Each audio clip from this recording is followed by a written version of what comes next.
જય જિનેન્દ્ર. પ્રેરણા પ્રકાશન ટ્રસ્ટ રજૂ કરે છે શાંત સુધારસ વ્યાખ્યાનમાળા વ્યાખ્યાન 55મું. શાંત સુધારસની 13મી મૈત્રી ભાવના વ્યાખ્યાન 2. પ્રવચનકાર પૂજ્ય મુનિરાજ શ્રી જીનચંદ્ર વિજયજી મહારાજ, બંધુ ત્રિપુટી. પ્રવચન સ્થળ શ્રી તિરુપતિ જૈન દેરાસરનો પ્રવચન મંડપ, તિરુપતિ એપાર્ટમેન્ટ, મહાલક્ષ્મી, મુંબઈ 26. પ્રવચન સમય તારીખ 16 ઓક્ટોબર 1987 ને શુક્રવાર સવારે 9 વાગે.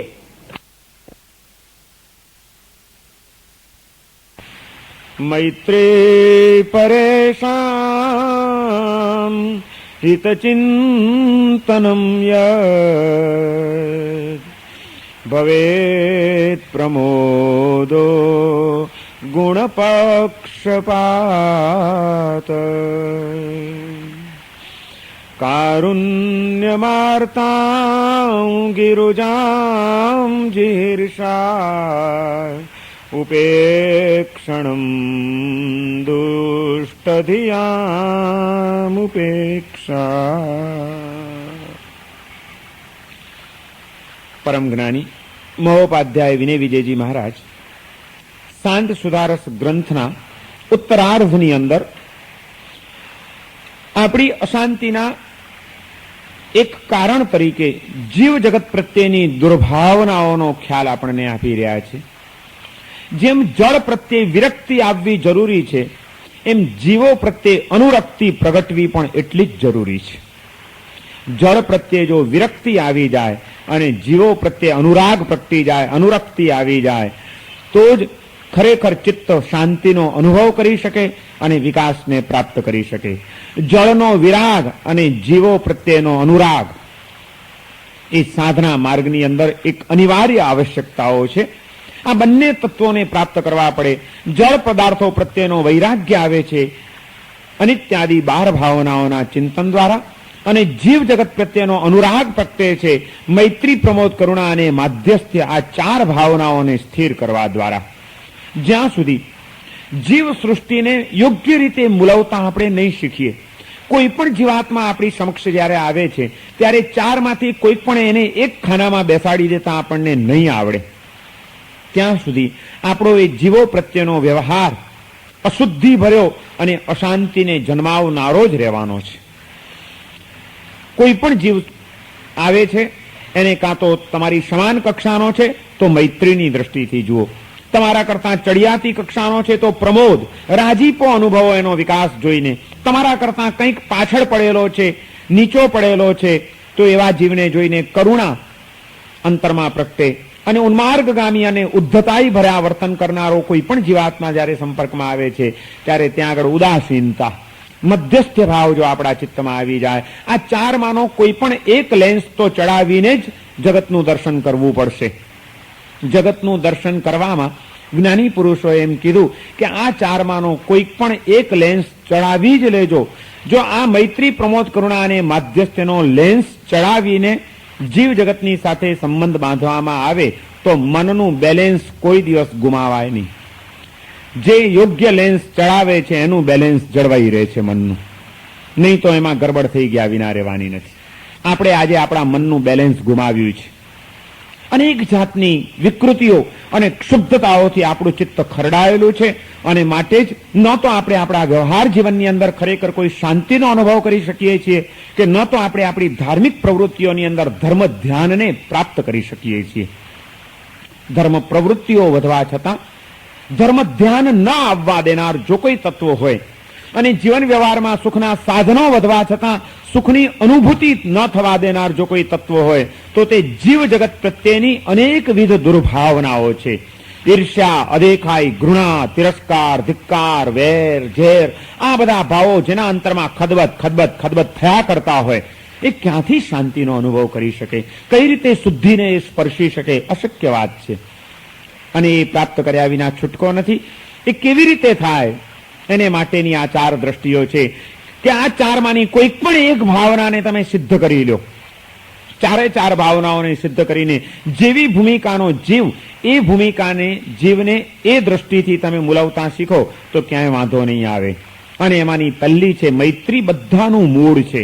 એ મૈત્રી એટલે શું, એનો વિચાર આપણે ગઈકાલથી શરૂ કર્યો છે. મૈત્રીની વિનય વિજયજી મહારાજે વ્યાખ્યા આપી, મૈત્રી પરેશાન હિતચિંતનમ યદ, બીજાના હિતનો વિચાર, એનું નામ મૈત્રી. બીજાના હિતનો વિચાર, એના સુખનો વિચાર, એના કલ્યાણનો વિચાર, એનું નામ મૈત્રી છે. આજ સુધી જીવાત્માએ પોતાના સુખનો, પોતાના હિતનો, પોતાની સલામતીનો વિચાર કર્યો, એ એનો સ્વાર્થનો સંસ્કાર હતો. જ્યારે જીવ બીજાના હિતનો, બીજાના સુખનો, બીજાના કલ્યાણનો વિચાર કરવા માટે તત્પર બને છે, ત્યારે ધર્મનો પ્રારંભ થાય છે. સ્વાર્થ વૃત્તિના વિલોપન વિના અને બીજા ચૈતન્યનો વિચાર જગાડ્યા વિના ધર્મનો પ્રારંભ થઈ શકતો નથી. પહેલી શરત આ છે ધર્મ પ્રાપ્તિ માટેની. કારણ કે ધર્મ પ્રવર્તક જે પરમાત્મા છે, એ પરમાત્માનો જ એક અંશ દરેક આત્માની અંદર પડેલો છે. પરમાત્માનો ભક્ત જો જીવાત્માઓનો પ્રેમી ન બને તો એની ભક્તિ લાજે. જેને પરમાત્મા પ્રત્યે ભક્તિ છે એને જીવાત્માઓ પ્રત્યે પ્રીતિ આવવી જ જોઈએ. કારણ કે પરમાત્માના હૃદયમાં વિશ્વના સર્વ જીવો પ્રત્યે અનન્ય પ્રેમ છે, અદભુત કરુણા છે, ઉછળતો વાત્સલ્ય ભાવ છે, સૌના હિતનો વિચાર છે. એવા પરમાત્માના આપણે જયારે ભક્ત બનીએ છીએ અને પરમાત્માને જે જીવો વાલા છે એ જીવ આપણને જો વાલા લાગતા નથી તો આપણે પરમાત્માને સમજ્યા શું, પરમાત્માને પામ્યા શું, એના માર્ગને આપણે ઓળખ્યો શું.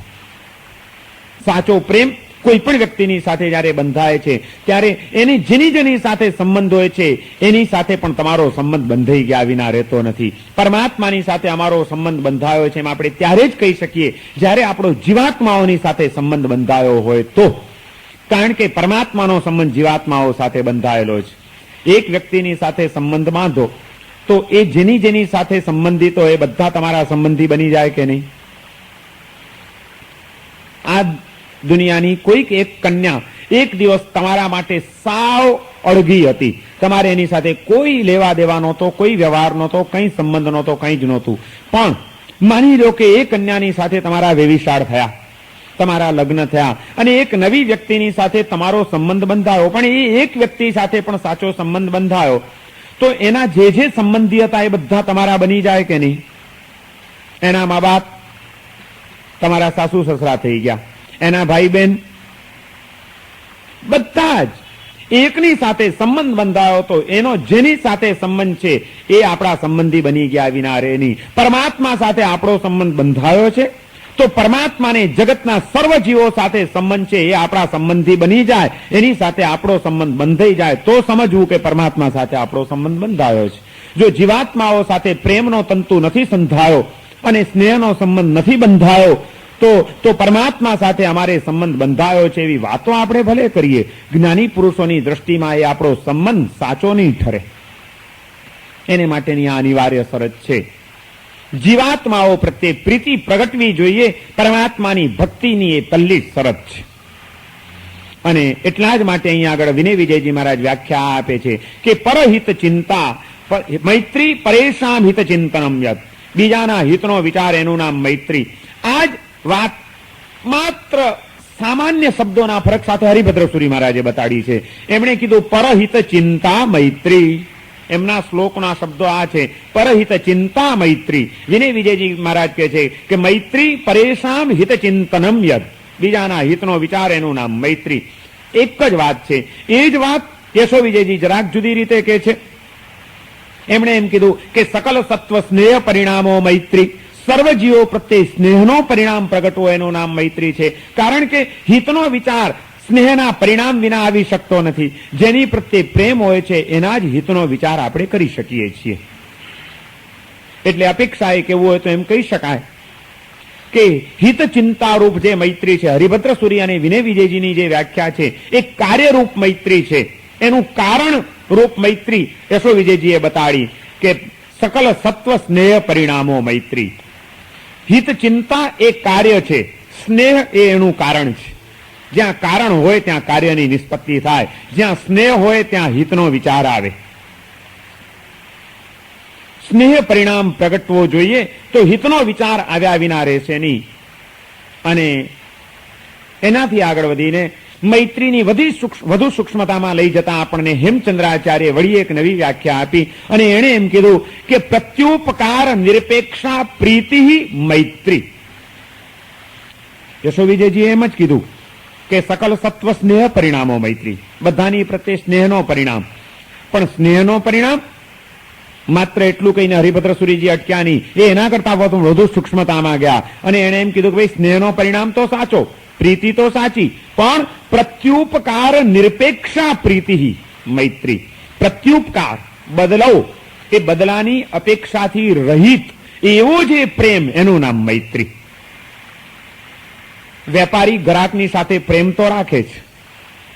ગ્રાહક ગમે એવો ધમધમતો આવ્યો હોય તો એની સાથે ઠંડે કલેજે વાત કરશે, કારણ કે ગ્રાહક ગુમાવો નથી એણે.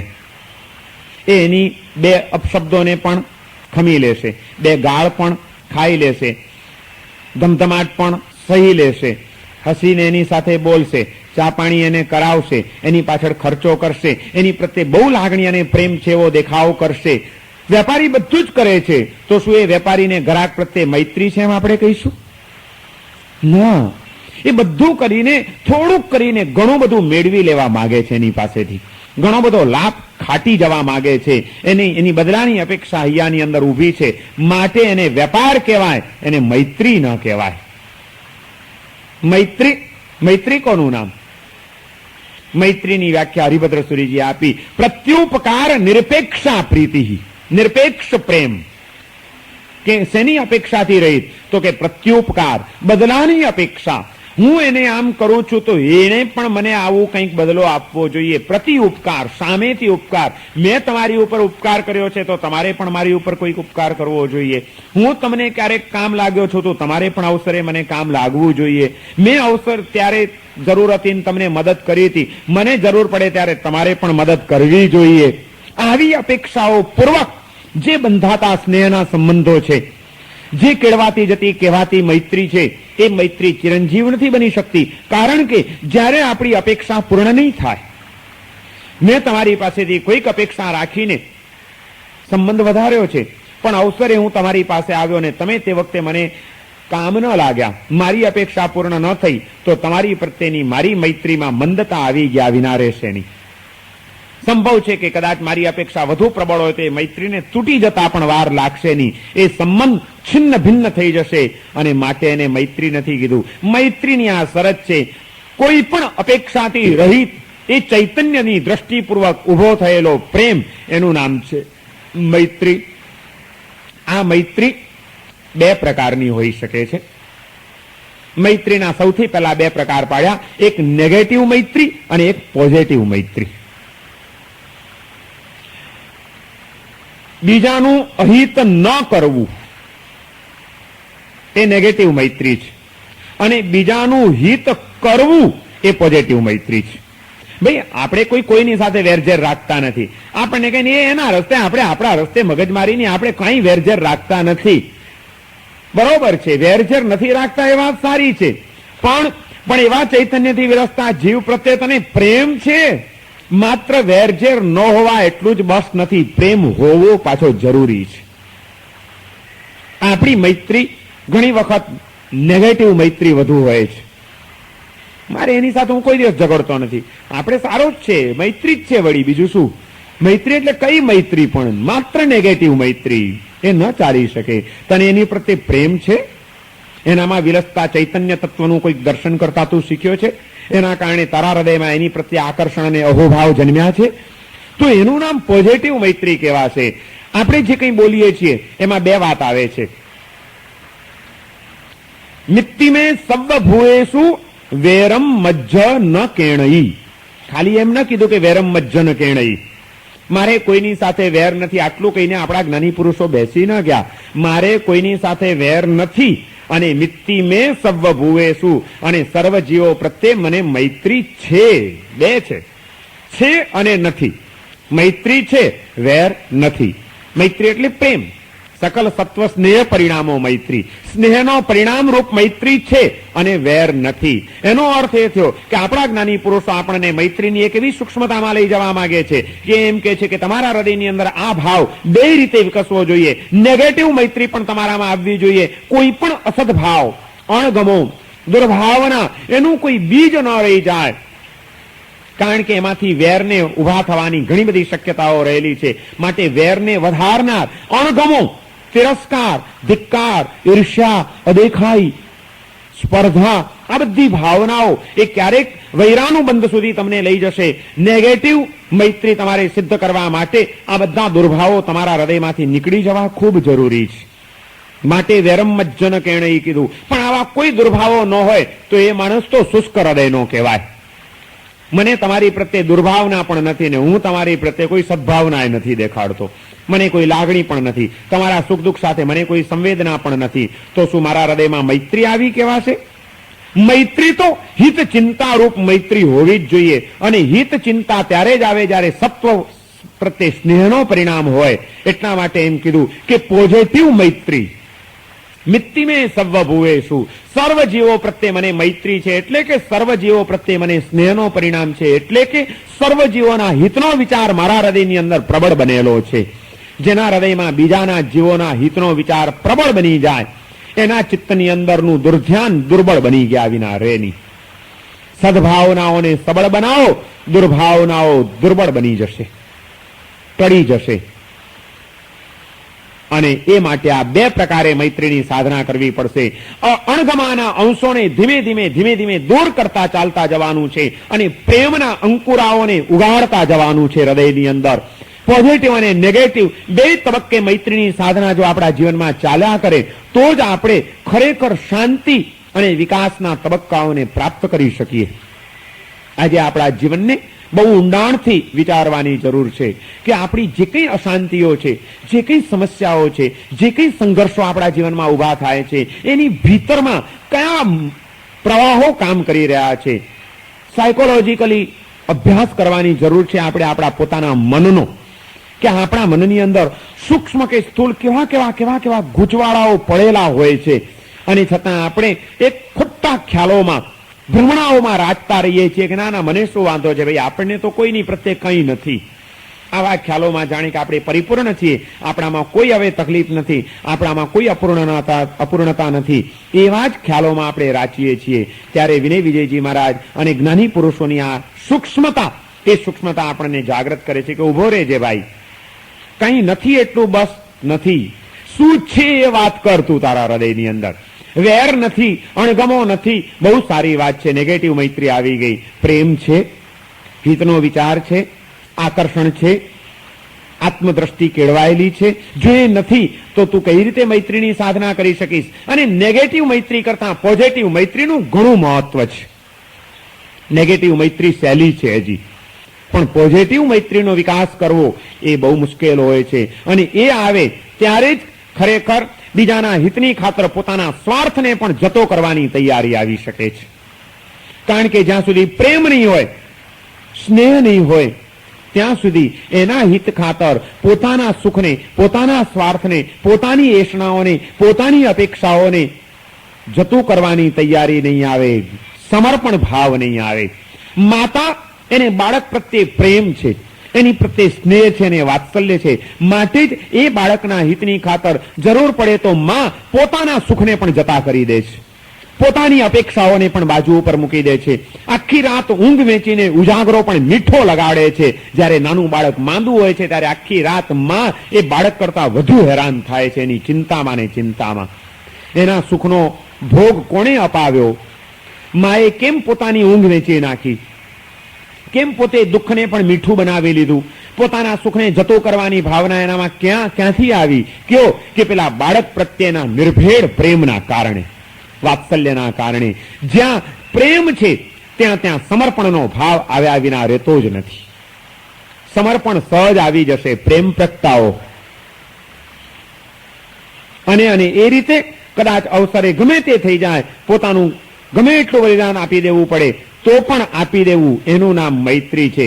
જ્યાં ગણતરીપૂર્વકની મૈત્રી હશે, ત્યાં જ્યાં સુધી મારે તમારા માટે ઘસાઈ છૂટવાનું ના આવે ત્યાં સુધી કેમ છો કેમ છો કેમ છો આપણી મૈત્રી ચાલુ. અને ખરેખર અણીનો અવસર આવ્યો અને જ્યાં ઘસાવાનું આવ્યું, કંઈક છોડવાનું આવ્યું, ભોગ આપવાનો આવ્યો, ત્યાં પછી ધીમે રહીને કેમ છટકબારી શોધાય અને કેમ ખસી જવાય, એમાં જ જો આપણે રાખતા હોઈએ તો મૈત્રીની વાતો કરવાનો આપણને કોઈ અધિકાર નથી. આજના ફ્રેન્ડ સર્કલો અને મૈત્રીની વાતો અને દેખાવો ખૂબ વધ્યા, પણ એનામાં ગહનતા નથી. એ મૈત્રીની અંદર આ પરિપુષ્ટતા નથી. આ મૈત્રીની અંદર સમજની સ્પષ્ટતા નથી. એ મૈત્રીની અંદર માટે આવા સર્કલો વધવા છતાં પણ માણસ અંદરથી એકલવાયાપણાનો અનુભવ કરતો રહે છે. મારા આટલા મિત્રો છે ને મારા આટલું ફ્રેન્ડ સર્કલ છે ને મને તો કોઈ વાંધો નથી. બહારથી વાતો કરનાર એને આંતર નિરીક્ષણ કરીને તપાસે તો ઊંડે ઊંડે એને પણ એકલવાયાપણું સતાવતું હોય છે. એને પણ કોઈ વિશ્વાસ નથી હોતો, કારણ કે એ સમજે છે કે અમારી મૈત્રી કેવી હોય છે. મૈત્રી કોના જેવી હોવી જોઈએ? એક ઠેકાણે ક્યાંક મેં વાંચ્યું હતું, મૈત્રી પણ બે પ્રકારની હોઈ શકે. એક દૂધ અને પાણીની મૈત્રી. મૈત્રી કરવી જોઈએ તો દૂધ અને પાણી જેવી મૈત્રી કરવી. પાણીને એકવાર વિચાર આવ્યો કે દુનિયામાં દૂધની જ કિંમત મારી કોઈ કિંમત જ નહીં, પણ મારી કિંમત તો વધે જો હું દૂધ મને અપનાવી લે, દૂધ જો મને એનામાં સમાવી લે તો મારી પણ કિંમત વધી જાય. એટલે પાણી ગયું દૂધની પાસે અને એની પાસે એને મૈત્રીનો હાથ લંબાવ્યો અને એને કીધું કે દોસ્ત, તારી પાસે આવ્યો છું, મને તારામાં સમાવી લે. તારી બોલબાલા, તારી કિંમત, મારી કોઈ કિંમત નહીં. મારી પણ કંઈક આ દુનિયામાં કિંમત થાય એ માટે તું કંઈક મને સાથ આપ. એટલે મૈત્રીનો હાથ લંબાવીને દૂધે પણ એને અપનાવ્યું કે ભલે આવ. અને દૂધે પાણીને પોતાનામાં સમાવી લીધું. એને પોતાનો રૂપ પણ એને આપ્યું અને પોતાનો સ્વાદ પણ એને આપ્યો. પોતાનું અર્પણ કર્યું એને. મારું રૂપ પણ તું લઈ લે, મારો સ્વાદ પણ તું લઈ લે. બંને તત્વો એને આપ્યા અને એ આપ્યા એના કારણે પાણીની કિંમત વધી ગઈ. એ પાણી પણ હવે દૂધના ભાવે વેચાવા માંડ્યું.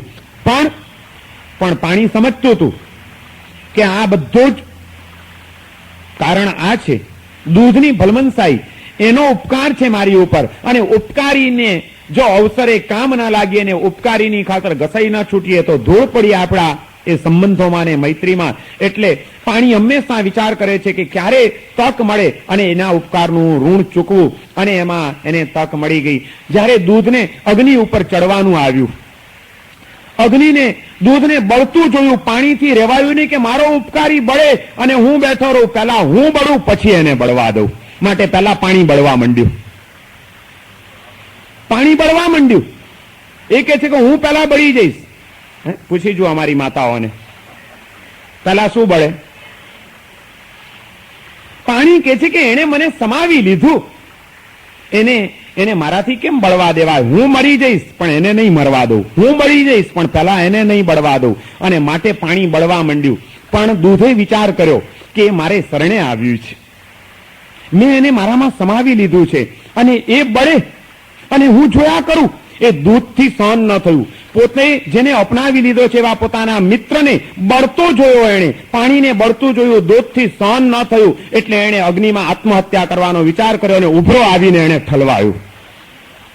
દૂધમાં ઉભરો આવ્યો કે અરે આ બળી રહ્યું છે, એનાથી રેવાયું નહીં. એટલે એને તો આત્મહત્યા જ કરી, સીધું અગ્નિમાં જંપલાવાની તૈયારી કરી. અને તે વખતે વળી પાછું પાણીને એમ થઈ ગયું કે આ જંપલાવે છે એને ભેટી પડું. એટલે ઉપરથી પાણી છંટાયું, મિત્રનો સંયોગ થયો એટલે દૂધ પાછું શાંત થઈ ગયું, ફરી ગયું. દૂધ ઉકાળ્યું છે. અમારી માતાઓને પૂછવું છે, રસોડું એ પણ તત્વજ્ઞાનની પાઠશાળા છે. માત્ર દૂધ ઉકાળતા ઉકાળતા એ મૈત્રીની સિદ્ધિ પામી જવાય અને મૈત્રીના રહસ્યો પ્રાપ્ત થઈ જાય જો દૂધ ઉકાળતા આવડતું હોય તો. અરે અમારે ત્યાં તો સંસારમાં ડગલે ને પગલે જ્ઞાન વેરાયેલું પડ્યું છે.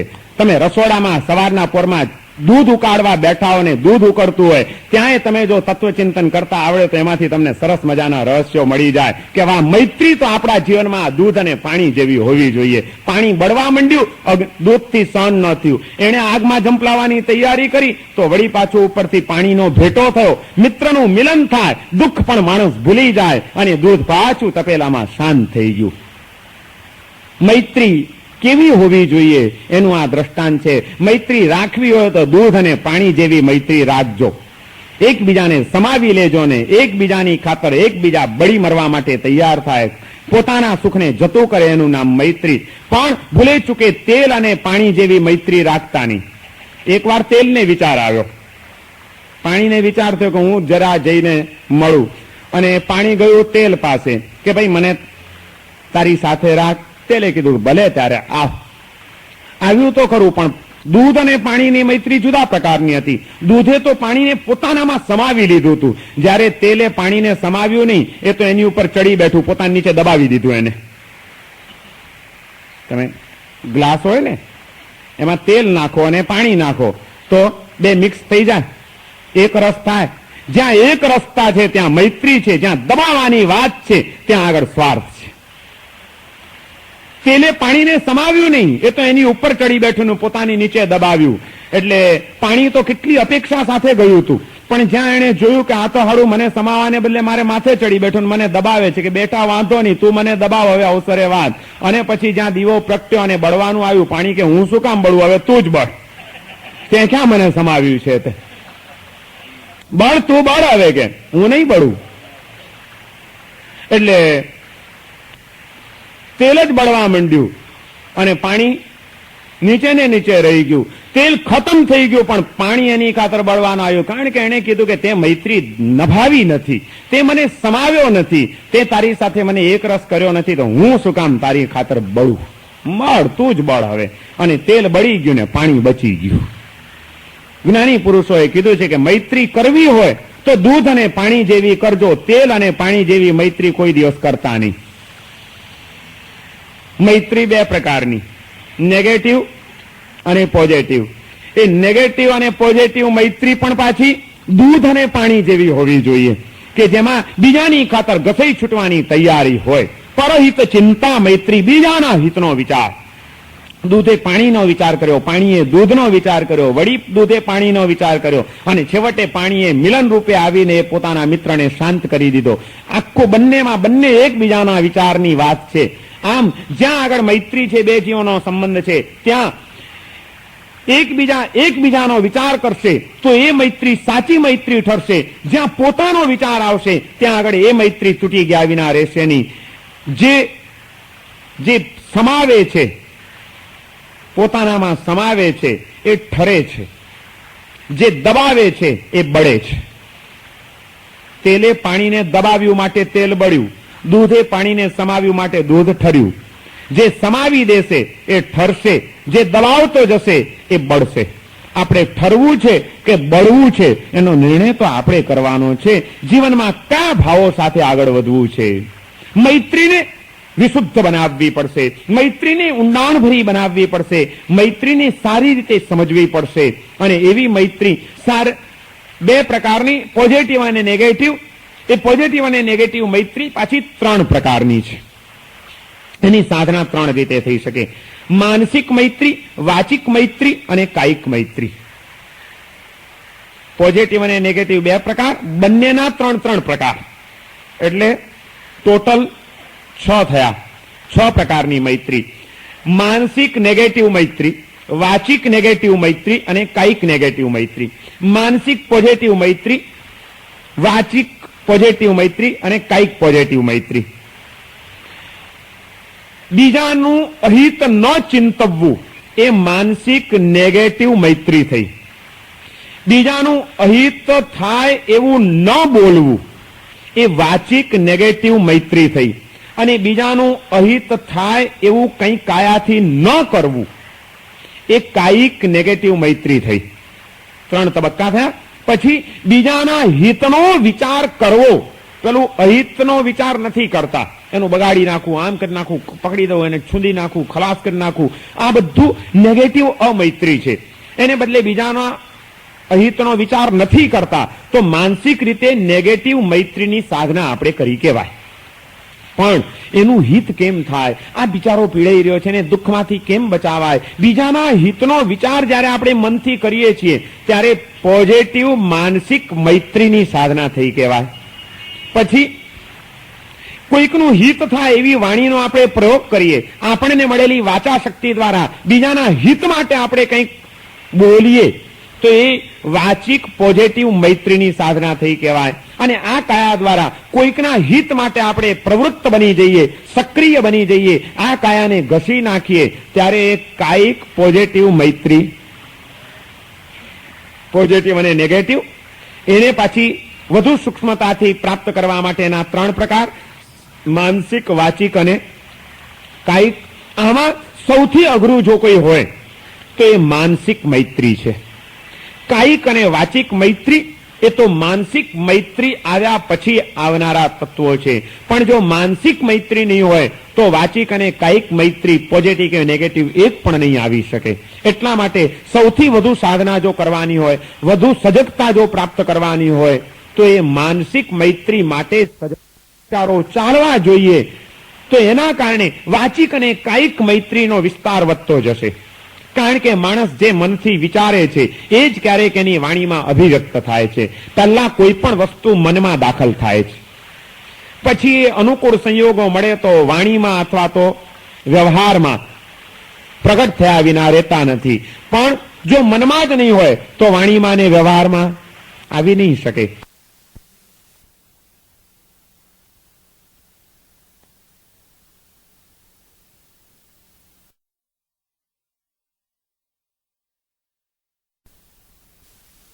માટે મૈત્રીની સાધના કરવી છે તો સૌથી વધુ પ્રયત્ન માનસિક ભૂમિકાએ સૌથી પહેલો કરવાનો છે કે મનમાં ક્યાંય પણ કોઈ પણ જીવના અહિતનો વિચાર ના આવી જાય.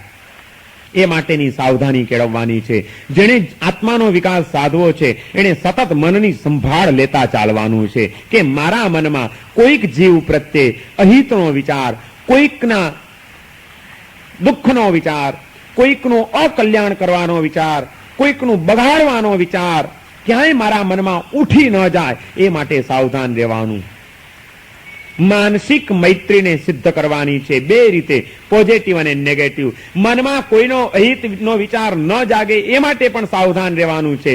પણ અહિતનો વિચાર નથી કરતા એટલું બસ નથી. પછી હવે સતત બીજાના હિતનો વિચાર ચાલ્યા જ કરે, ચાલ્યા જ કરે, ચાલ્યા જ કરે, ત્યારે મૈત્રી એ પુષ્ટ થતી જાય. તીર્થંકરના આત્માઓ સતત આ ભાવની અંદર રહેતા હોય છે. સવી જીવ કરું શાસન રસી, સર્વ જીવોને ધર્મના માર્ગે ચડાવી દઉં, કારણ કે તો જ એનું હિત થશે. કેમ બધાનું હિત થાય, કેમ બધાનું હિત થાય, કેમ બધાનું હિત થાય, આ સતત બીજાના હિતનો વિચાર તીર્થંકરોને તીર્થંકર બનાવે છે. માનસિક મૈત્રી, પોઝિટિવ મૈત્રી બહુ જરૂરી છે. જ્યાં પણ તમારું મન નવરું પડ્યું, તરત જ કોઈકના હિતના વિચારમાં એને જોડી દો કે મારાથી શું શક્ય છે, હું કોનું હિત કરી શકું એમ છું, કઈ વ્યક્તિ અત્યારે પીડાઈ રહી છે, કઈ વ્યક્તિ મુશ્કેલીમાં છે, કઈ વ્યક્તિ અત્યારે દુઃખનો અનુભવ કરી રહી છે, એમાં હું શું કરી શકું એમ છું કે જેના કારણે એને શાંતિ મળે, એને શાતા મળે, એનું કલ્યાણ થાય, એનું હિત થાય. કોઈકના હિતનો વિચાર કરવો એ પોઝિટિવ માનસિક મૈત્રીની સાધના થઈ કહેવાય. અને એ બહુ મહત્વની સાધના છે. સૌથી વધુમાં વધુ કર્મબંધ મનથી થાય છે અને વધુમાં વધુ કર્મની નિર્જરા પણ મનથી થાય છે. માટે આ મનની સાધનાને પ્રબળ સાધના બતાડવામાં આવી છે. માણસ વચનથી અને કાયાથી પાપ કરીને કેટલા કરવાનો, એના લિમિટેશન્સ છે, એની મર્યાદાઓ છે. પણ મનથી ગમે એટલા પાપો કરી શકાય છે. વચનથી અને કાયાથી તમે બીજાનું અહિત એટલું નહીં કરી શકો, પણ મનથી તો તમને કોઈ રોકતું નથી. ગમે તેવા અહિતના વિચારો આપણું આ મન કરવા માટે તૈયાર થઈ જાય છે. હા, એને આમ કર્યું, હવે અવસરે વાત છે, ચાલ્યું, ચક્કર ચાલુ થઈ જાય મનમાં. આમ કરીશ, એવો હેરાન કરીશ, એવો ફસાવી દઈશ, એવો બચ્ચાને યાદ કરશે, જિંદગીમાં આખો ભૂલી જશે. અને જે ગોટાળા શરૂ થાય મનની અંદર, એ ક્યાં જઈને અટકે આર્ત ધ્યાન, એનો કોઈ ભરોસો નહીં. મનથી જ આપણે માત્ર બીજાના અહિતના વધુમાં વધુ વિચારો કરીને કર્મ બાંધતા હોઈએ છીએ. જેમાં અને પાછું જેટલા વિચારો કરીએ એટલું આપણે અહિત કરી શકીએ એવા આપણા સંયોગોને શક્તિ હોતી નથી આપણી પાસે. અને છતાં મનથી વિચારો કરવામાં આપણે કોઈ દિવસ પાછા પડતા નથી. પરિણામે આપણે એવા કર્મ બાંધી જતા હોઈએ છીએ, એવું આપણું અહિત કરી નાખતા હોઈએ છીએ કે જેની કોઈ કલ્પના થઈ શકે એમ નથી. તંદુલિયા મત્સ્યની એક વાર્તા આવે છે આપણે ત્યાં શાસ્ત્રની અંદર. સ્વયંભૂ રમણ સમુદ્ર, જે છેલ્લો સમુદ્ર છે, અસંખ્ય દ્વીપ સમુદ્રોની, પછી આ જંબુ દ્વીપ, પછી કાલોદધી, પછી એક દ્વીપ અને સમુદ્ર કરતા કરતા છેલ્લો જે સ્વયંભૂ રમણ સમુદ્ર છે, એમાં વિશાળકાય માછલાઓ થાય છે, અસંગની માછલાઓ. મન ન હોય, વિચાર શક્તિ ન હોય એની પાસે, બસ માત્ર જીવન હોય સમુદ્રની અંદર થતા માછલાઓ, અને એનું ખૂબ દીર્ઘ આયુષ્ય હોય છે. એ દરમિયાનમાં મોં ફાડીને પડ્યા હોય કેટલાય માછલાઓ ખાયા કરતા હોય ને એની ઉપર એનું જીવન ચાલ્યા કરતું હોય. એ માછલું સ્વયંભૂ રમણ સમુદ્રની અંદર થતું એ મહાકાય માછલું અનેક જીવોની હિંસાઓ કરીને, હત્યાઓ કરીને મરીને જાય તો પહેલી નરકમાં જાય. પણ એ જે મહાકાય માછલું છે એની આંખની પાંપણમાં એક નાનકડું માછલું થાય છે, જેને તંદુલિયો મત્સ્ય કહેવામાં આવે છે. તંદુલ એટલે ચોખા, ડાંગર. એ ચોખાના દાણા જેટલું નાનકડું માછલું એની આંખની પાંપણમાં, એના મેલમાં થાય છે સમૂર્છિત.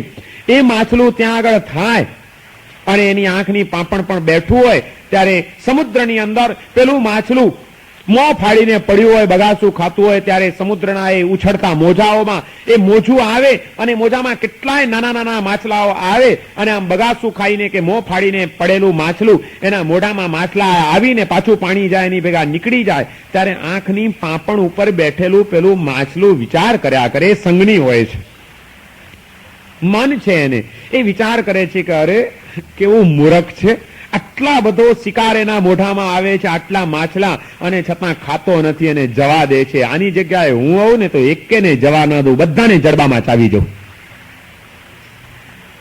ચાવી શકે એમ નથી. તંદુલિયો મત છે, એની કયા જ ચોખાના દાણા જેટલી છે કે મોટા મોટા માછલાઓને ખાઈ શકે, સવાલ જ નથી એને.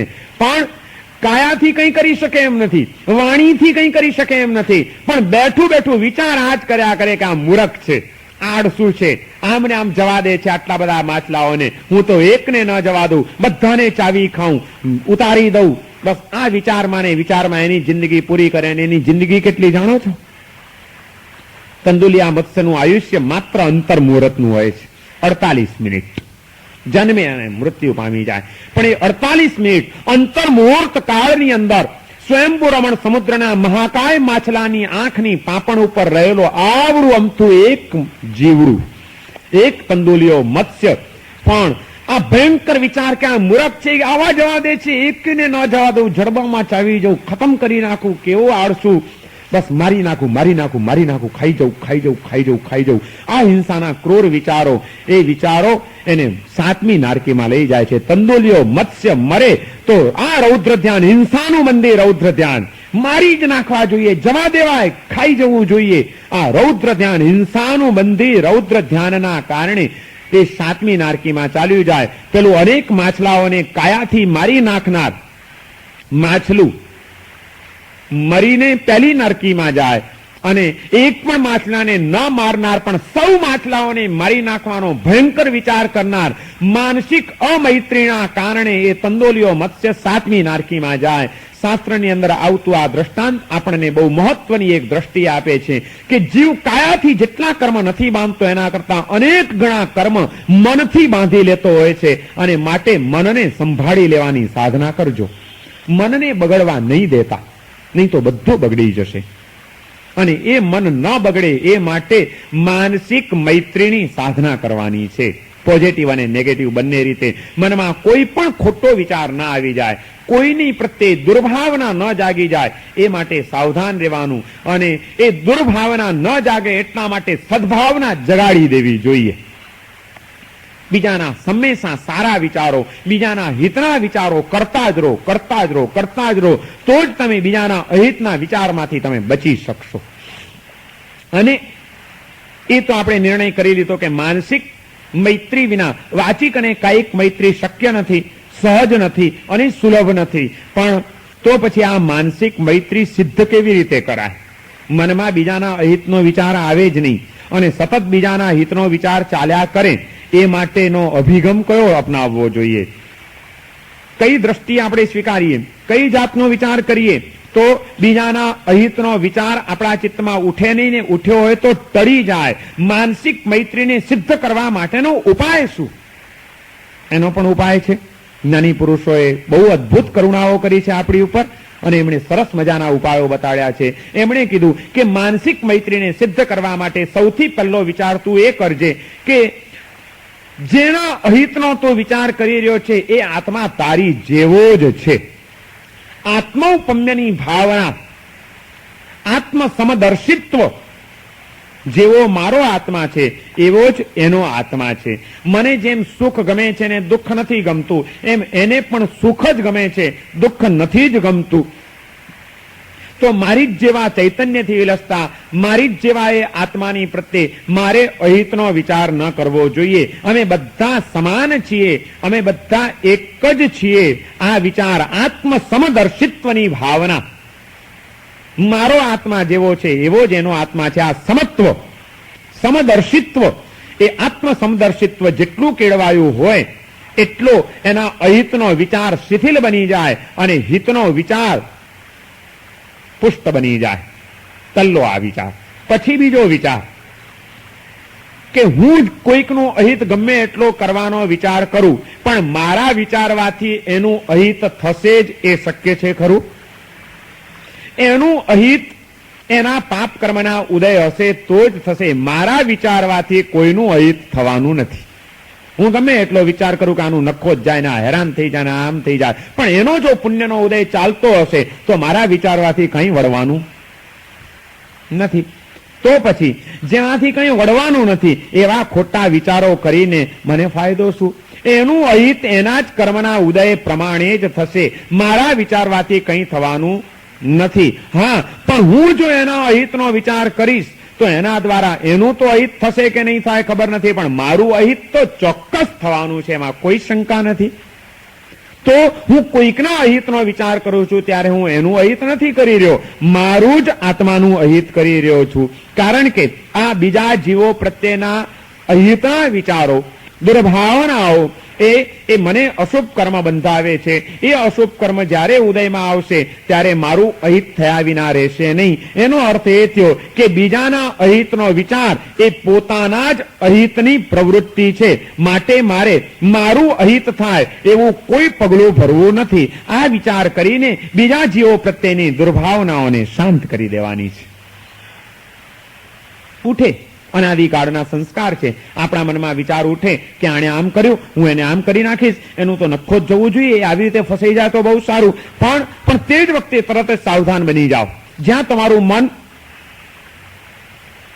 ઉતર્યું નીચે, પાટા ઉપરથી ગાડી નીચે ઉતરી ગઈ કે તરત જ સાવધાન બનીને બ્રેક મારી દો કે ઉભું રે ભાઈ, આગળ વધી રહ્યો છે, પણ તું જેટલું વિચારે એટલું અહિત તારાથી થઈ શકવાનું છે ખરું એ જીવનું? તું ગમે એટલા વિચાર કરે પણ એનો જો પુણ્યનો ઉદય હશે તો શું થશે? કંઈ નહીં થાય. તો એનું તો એના કર્મને આધીન જ ચાલ્યા કરવાનું છે. તું શું કામ નકામો ઊંચો નીચો થઈને અશાંત બનીને કર્મ બાંધે છે? અને એનું અહિત નહીં થાય પણ તું આ અહિતનો વિચાર કર્યા કરીશ તો એના નાખશે. માટે તારું અહિત ન થાય એ માટે સાવધાન બની જા. આ વિચાર આપણને માનસિક મૈત્રીને સિદ્ધ કરવા માટે એક જબરજસ્ત સાધન બની જાય છે. વિચારધારાઓને બદલતા જ ચાલવાનું છે, બીજું કંઈ જ નથી. શાંત સુધારસ એટલે બિલકુલ સાયકોલોજીકલ ટ્રીટમેન્ટ છે. આપણા મનને આપણે જ ટ્રીટ કરવાનું છે, આપણે જ આપણા ડોક્ટર થવાનું છે. કોઈ દુનિયામાં સાયકિયાટ્રિસ્ટ નહીં મળે વિનય વિજયજી જેવો, એક પણ સાયકિયાટ્રિસ્ટ નહીં મળે કે જેને આટલી સૂક્ષ્મતાથી તમારા મનનું વિશ્લેષણ કર્યું હોય, તમને એ બધાના ઉપાયો બતાડ્યા હોય કે તમારા મનમાં આ ગ્રંથિ છે ને એ ગ્રંથિ. સાયકિયાટ્રિસ્ટો શું કરે? તમારા મનની ગ્રંથિઓને કાઢી દે અને એમાંથી તમને ક્યાંક નવો વળાંક આપી દે. વિનય વિજયજી આપણી આ ગ્રંથિને તોડે છે, બીજું કંઈ જ નથી. કે બીજાના અહિતના વિચારની ગ્રંથિ આપણા મનમાં પડેલી છે, એ ગ્રંથિનાથી આપણને કેમ મુક્ત કરવા એ માટે એમણે એક નવું ડાયવર્ઝન આપણને આપી દીધું મનને, કે આ રીતે વિચાર કર્યો છે તમે કોઈ દિવસ? આ રીતે વિચાર કરો. પહેલા તો આત્મ સમદર્શિત્વ કેળવો તો બીજાનો અહિતનો વિચાર શિથિલ બની જશે. બીજું, તમે જેનો અહિતનો વિચાર કરો છો એનું અહિત કરવું એ તમારા હાથની વાત નથી, એના કર્મના ઉદય પ્રમાણે જ એ આધીન છે. માટે તમે એ માર્ગે નિષ્ફળ જશો, પાછા વળો. ઉપરથી એનું અહિત કરવા જતા તમારું અહિત ચોક્કસ થઈ જશે, માટે ખતરાનો માર્ગ છે, માટે પાછા વળો. અને ત્રીજું, જ્યારે તમે અહિતનો વિચાર કરો છો ત્યારે એનાથી કેટલા નુકસાનો તમને થાય છે એનો તમે વિચાર કર્યો છે? તમે જ્યારે બીજા જીવો પ્રત્યે દુર્ભાવના કેળવો છો, અહિતનો વિચાર કરો છો, ત્યારે તમારું મન સૌથી પહેલા તો અશાંત બને છે. એનું અહિત પછી થશે. એના અહિતના વિચાર દ્વારા તમને કર્મ બનતા હશે ને એ તમારું અહિત થશે, એ પણ પછી ભવિષ્યમાં થશે. પણ અત્યારે વર્તમાનમાં જ તમે જ્યાં બીજાની પ્રત્યે અહિતનો વિચાર શરૂ કર્યો, બીજાની પ્રત્યે અણગમાનો ભાવ કેળવ્યો, બીજાની પ્રત્યે દુશ્મનાવટનો સંસ્કાર જાગૃત કર્યો, એટલે તરત જ તમારા ચિત્તની અંદર એક જાતનો ખડભડાટ, ક્ષુબ્ધતા અને અશાંતિ ઊભી થશે. આ અશાંતિ એ પહેલું વર્તમાન કાળનું નુકસાન છે કે એ તમારા ચિત્તને અશાંત બનાવે છે. અને મનની અશાંતિ, મનનો આવેશ, મનનો ઉશ્કેરાટ એ તમારા આરોગ્ય ઉપર અસર કર્યા વિના રહેતો નથી. માટે તમારું જેમ માનસિક સ્વાસ્થ્ય કથળે છે એમ બીજાના અહિતની પ્રબળ ભાવનાઓ એ તમારા શારીરિક સ્વાસ્થ્યને પણ કથળાવ્યા વિના રહેતા નથી. અને જેનું માનસિક સ્વાસ્થ્ય કથળેલું હોય અને જેનું શરીર પણ અસ્વસ્થ હોય એના વ્યવહારમાં પણ અસ્વસ્થતા આવ્યા વિના રહેતી નથી.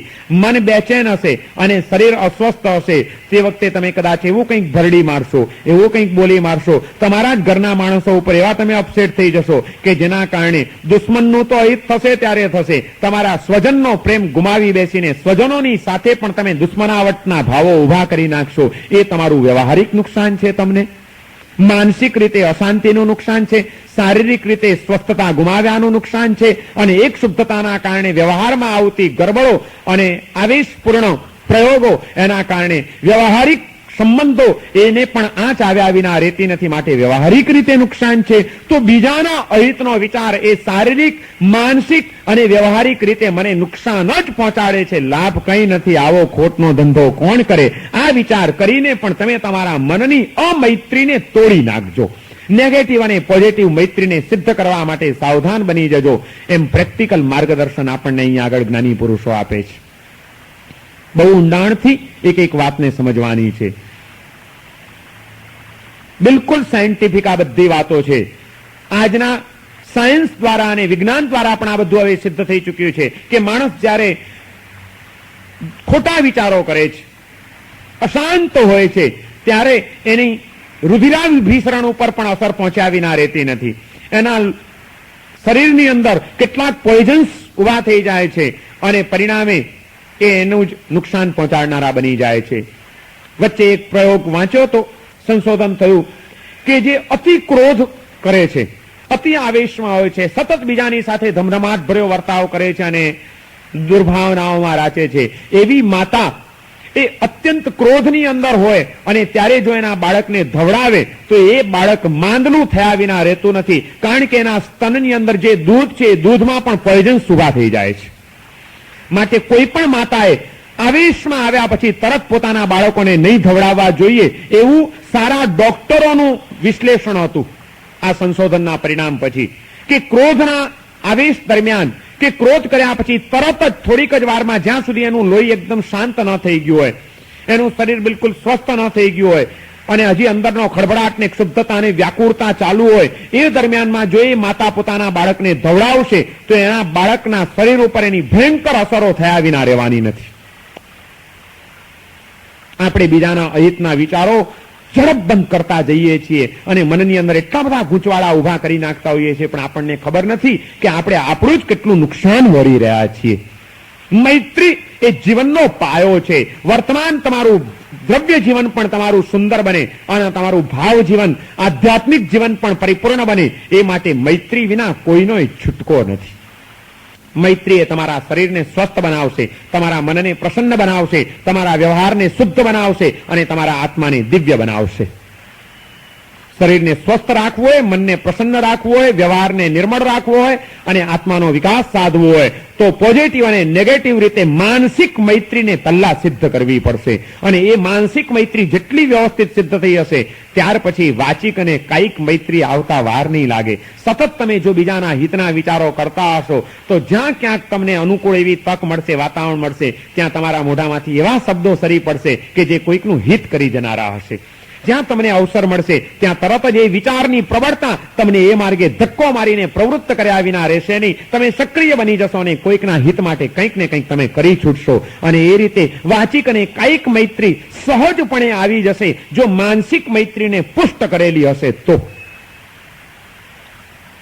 માનસિક મૈત્રીની જ સાધના કરવાની છે સૌથી વધુ. અને એ માટે આ બધા જુદા જુદા દ્રષ્ટિકોણો છે. આત્મસમદર્શિત્વ કેળવો પહેલી વાત.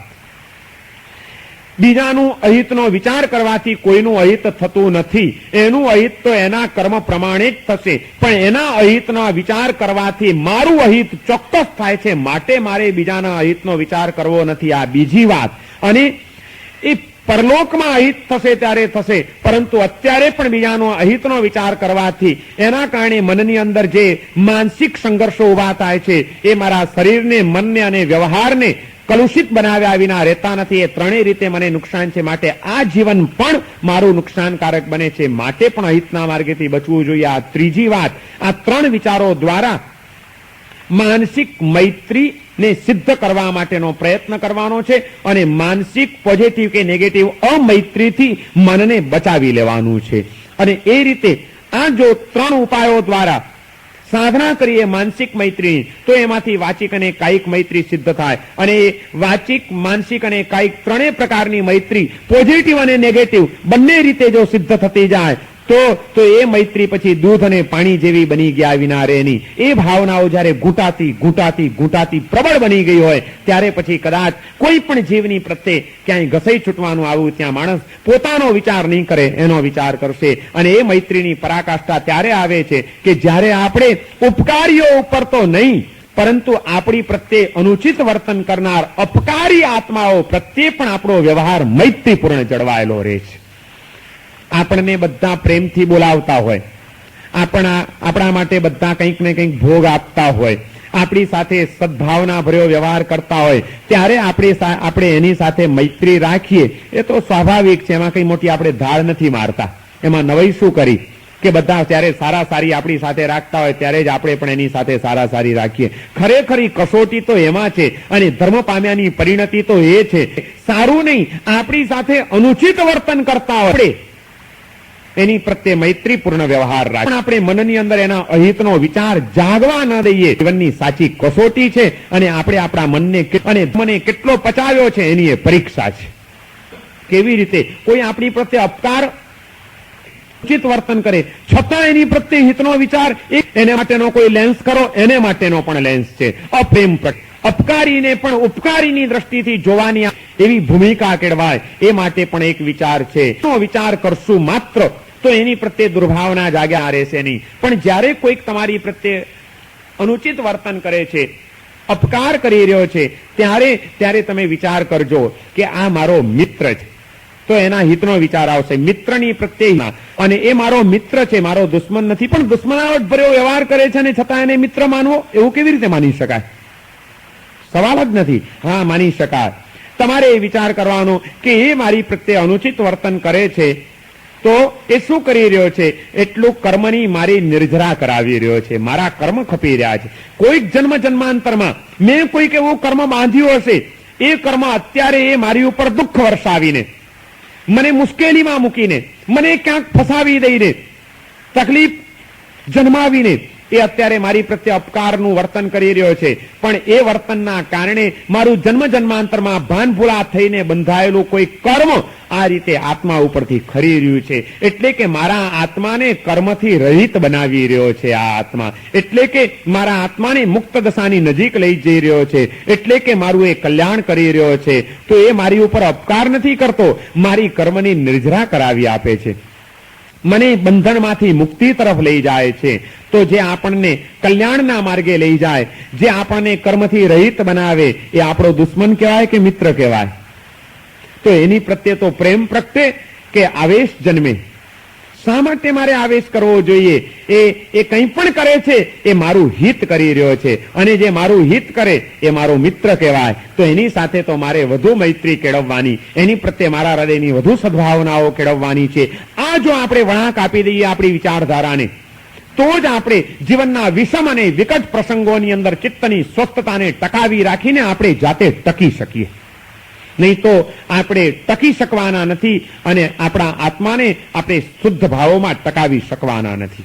આપણે પણ જીવનથી નંખાઈ જઈશું. વિષમ સંયોગોની અંદર માણસ હતાશ થઈ જશે, નિરાશ બની જશે, ફેંકાઈ જશે અને પોતે નંખાઈ જશે એટલું જ નહીં, એની સાધનાને, એના આત્મભાવને પણ એ નહીં ટકાવી શકે. ન તમે ટકી શકશો, ન તમારા આત્માને તમે ટકાવી શકશો. એને બદલે જ્યારે અપકારી પણ આવે જીવનની અંદર, ત્યારે એને પણ ઉપકારી તરીકે જોવાની જો દ્રષ્ટિ કેળવાઈ જાય કે આ મારા કર્મની નિર્જરા કરાવી આપે છે, મારા આત્માને મુક્તિની નજીકમાં લઈ જનાર છે, અને કર્મ આત્મા ઉપરથી જેટલા હળવા થશે એટલો મારો આત્મા વધુ ને વધુ સુખની પ્રાપ્તિ કરતો જશે. માટે આ કામ કરીને પણ પરંપરા તો એ મારા સુખનું સર્જન કરી રહ્યો છે. આ દ્રષ્ટિ જ એની પ્રત્યે બગડતા મનને અટકાવશે. વધુ ને વધુ ઊંડા ઉતરતા જવાનું છે ધીમે ધીમે ધીમે ધીમે. સૌથી પહેલી વાત મૈત્રીની કરી. મૈત્રી પરેશાન હિત ચિંતનમ. બીજાના હિતનો વિચાર, એનું નામ મૈત્રી. પણ એ તો હિતનો વિચાર, એ તો કાર્ય થયું. કારણ વિના કાર્ય ન હોઈ શકે. તો એનું કારણ શું? બીજાના હિતનો વિચાર જન્મે ક્યાંથી? એનું મૂળ શું? તો એને માટેની યશો વિજયજીએ વ્યાખ્યા આપી કે સકલ સત્વ સ્નેહ પરિણામો મૈત્રી. સ્નેહનો પરિણામ હશે તો હિતનો વિચાર આવશે. આ સ્નેહના પરિણામ રૂપ મૈત્રી, એ મૈત્રીની વ્યાખ્યા આપ્યા પછી એવી મૈત્રી પાછી બે પ્રકારની હોઈ શકે એમ કીધું, પોઝિટિવ અને નેગેટિવ. બીજાનું અહિત ન કરવું એ નેગેટિવ મૈત્રી થઈ, બીજાનું હિત કરવું એ પોઝિટિવ મૈત્રી થઈ. પણ એ તો બહુ સ્થૂળ વાત થઈ. એને વધુ સૂક્ષ્મતાથી સમજવા માટે આ પોઝિટિવ અને નેગેટિવ મૈત્રી પાછી ત્રણ પ્રકારની થઈ: વાચિક, માનસિક અને કાયિક. અહિત ન કરવાથી, ન બોલવું વચનથી અને કાયાથી અહિતની પ્રવૃત્તિ નેગેટિવ મૈત્રી થઈ. વિચાર કરવો, બીજાનું હિત થાય એવા શબ્દો ઉચ્ચારવા અને કંઈક ને કંઈક પ્રવૃત્તિ કરવી એ માનસિક ત્રણ મૈત્રી.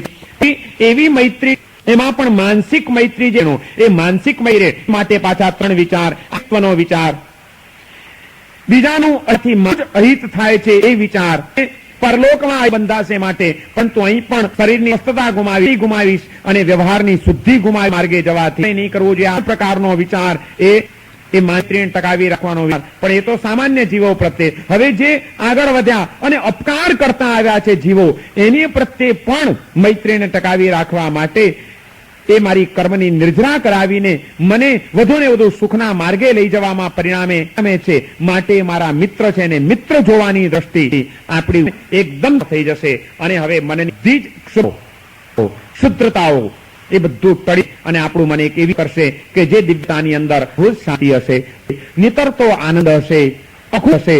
અને પળો જીવનની જેટલી વીતે છે એટલી આપણી પરિપૂર્ણતાની એ પળો છે, એટલી એ પરમાત્માને પામવાની એ પળો છે. જે જીવાત્માઓની સાથે સંબંધ બંધાયો પછી પરમાત્માની ચેતના સાથે જોડાણ થતા કોઈ વાર લાગતી. દિવ્ય ચૈતન્યની ચેતનાની સાથે આપણી જોડાણ કરવા માટેનું જીવાઓની મૈત્રી. પરમાત્માની ચેતના ધામી શકાય છે. જીવોના ચૈતન્ય સાથે જેટલી તમારી હશે અને જેટલો સંબંધ હશે એટલી પરમાત્મા વાર નહીં લાગે. એવી પરમાત્માની ચેતના સાથે આપણી જોડાણ, જે મૈત્રીની પ્રેરણા પુરુષોએ કરી છે. થોડાક કરવા આજે આપણે વિચાર્યા. પહેલા બે પ્રકાર અને ત્રણ પ્રકાર, શારીરિક અને માનસિક, અને માટેના ત્રણ ઉપાયો. આ બધો વિચાર કર્યા પછી હવે મૈત્રી જીવનમાં રાખનાર વ્યક્તિઓ જે સંસારની અંદર જીવન જીવે છે એમાં મૈત્રીના પણ જુદા જુદા તબક્કા હોય. અમૈત્રી અને મૈત્રી રાખનાર જે જીવો છે, જીવોના પાછા ચાર પ્રકાર છે. એ કયા ચાર પ્રકારો છે? એમાંથી કયા પ્રકારો શ્રેષ્ઠ છે, કયા હીન છે? મૈત્રીની સાધના કેવા પ્રકારનો જીવ કરી શકે? અને એ ચાર પ્રકારો, જેમ આજે આપણે મૈત્રી કેવી હોવી જોઈએ એમાં દૂધ દ્રષ્ટાંત આપ્યું, એમ મૈત્રીને આરાધનાર વ્યક્તિ ચાર પ્રકાર અને એના ચાર દ્રષ્ટાંતો છે જે એકદમ આપણા મગજમાં બેસી જાય એવા. અને એ મૈત્રીની સાધના માટેના સાધકના તેની સાધના માટેની પંચવર્ષીય યોજનાના 5 અંદર હજી આપણે જવાનું છે. આજે આપણો સમય પૂર્ણ થાય છે, આપણે કરીશું.